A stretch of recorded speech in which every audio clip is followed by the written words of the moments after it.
Hey there crafters, and welcome back to my channel today. Here is part 3 of my mixed media exploration. Now remember those stripes that I created in the art journal while I was playing around with colour? I had some extra colour left over.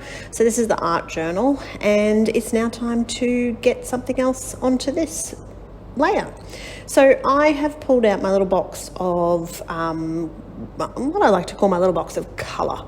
So it's where I store a whole lot of mixed media products, and most of these are items that have been received with Kitaholic kits. So each month there's a mixed media, so there's lots of different acrylic paints to play with in different colours and different shimmers, and sometimes there's sprays. So it really does depend on what I have in this little box of colour as to what I'm going to put on this page. Now I do apologise that my film managed to cut off some of this, but can't be helped. You get the general idea of what I've got going on. So I'm just using a paintbrush and adding some stripes of colour against those big blue background stripes. Nothing too strenuous going on at this part. So this is just really me sitting down and having a play. I'm not totally invested in this layout. I have no plan as such. I just decided to have a crack at it. All right, pulling out the stamps, I'm going to add a little bit of background stamping, and this is just sort of what I'd call a splatter stamp. So it hasn't got any structure to it or any image as such. It's more just some little dots to go on the page, and I used it with black ink.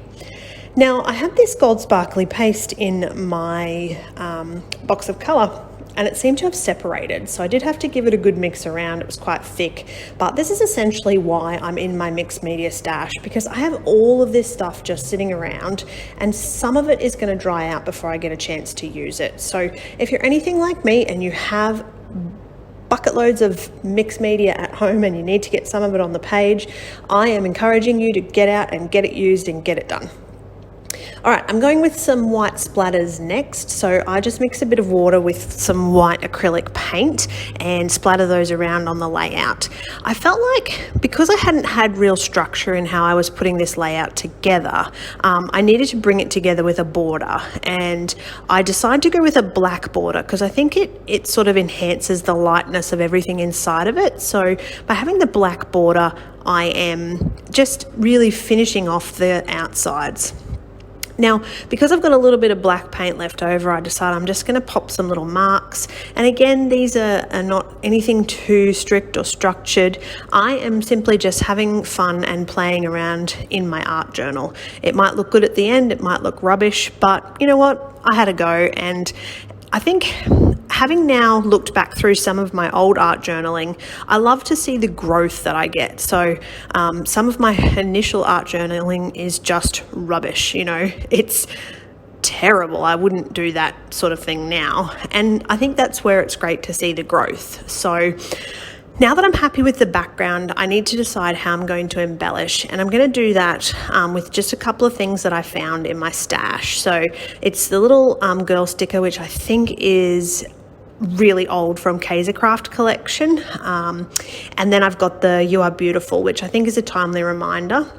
And then because my kids are absolutely mad about Star Wars, I've used the little words in the bottom that says, "Remember this, you must," in the words of Yoda. So I decide to colour around those words at the bottom, and then I think, well, the girl doesn't really blend in either. She sort of sticks out a little bit on top of the actual background. I want her to blend in a little bit more. So I colour her hair. I'm using my distress crayons just to sort of help her get a little bit more shading and a little bit more blended, so that she's sort of looks like I almost drew her on the page, but I don't have that many skills. So just so you know, she is stuck on there.